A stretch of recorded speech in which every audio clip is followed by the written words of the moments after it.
Yang unik-unik di Jawa Timur bukan cuma dari Banyuwangi ya. Dari daerah lainnya juga nggak kalah menarik dan masif, alias banyak fans. Fans, Kediri bukan cuma tahu takwanya aja yang terkenal fans. Ada juga cemilan yang enak banget untuk disantap. Kala hujan merayap fans. Ahai! Kudapan empuk ini dinamakan Bapau Kimian fans. Mantul fans! Menurut sejarahnya, bapau ini dikenal sebagai makanan dari Cina. Biasanya sih dikonsumsi oleh orang-orang yang tinggal di kawasan Cina Utara dengan suhu yang dingin ekstrim. Mereka ini terbiasa makan hidangan hangat dan kaya karbohidrat sebagai sumber tenaga dan untuk menghangatkan tubuh. Tapi kini bapau ini nggak cuma jadi santapan warga asli Cina aja nih fams. Bapau sudah menyebar ke berbagai belahan dunia, salah satunya Indonesia yang terpengaruhi budaya Tionghoa. Seperti juga bakso, mie, siomay, dan pangsit. Untuk membuat bapau, kita memerlukan tepung terigu, gula, dan ragi.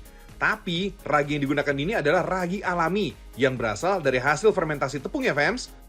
Semua bahan dicampur sama rata dan diuleni sampai kalis. Lalu, biarkan selama 2-3 jam sampai adonan mengembang fams. Kemudian, adonan siap diisi dengan berbagai pilihan isian. Salah satunya, isian bapau yang paling khas di Indonesia, yaitu kacang hijau fams. Di sini, isian kacang hijau ini juga diolah sendiri, yang dicampur dengan gula. Kemudian, dimasak dalam wajan besar sampai teksturnya kering fams. Kalau isian udah jadi, kacang hijau ini siap dibungkus dengan adonan roti bapaunya. Bapau ini udah eksis dari tahun 1978 di Kediri. Tapi sebenarnya sih, bapau ini sudah berdiri di Surabaya beberapa tahun sebelumnya. Karena bos bapau dari Surabaya ini beralih usaha, maka resep serta gerobak bapau ini diserahkan kepada 6 orang pekerjanya yang berasal dari Kediri. Saat itu, hanya satu kedai bapau aja nih yang masih bertahan di Kediri. Kemudian, dikelola oleh generasi kedua. Saat ini ada 8 gerobak bapau yang tersebar di beberapa titik di kota Kediri.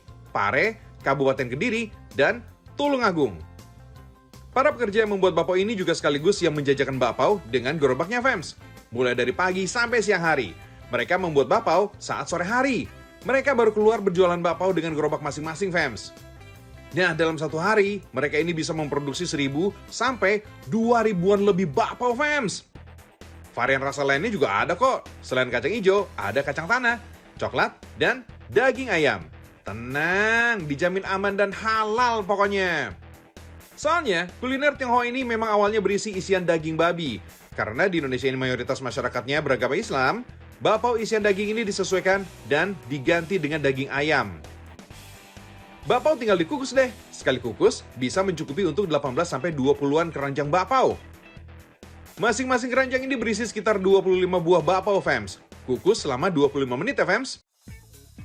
Setelah selesai dikukus, kemudian bapau ini ditandai dengan cap berwarna merah.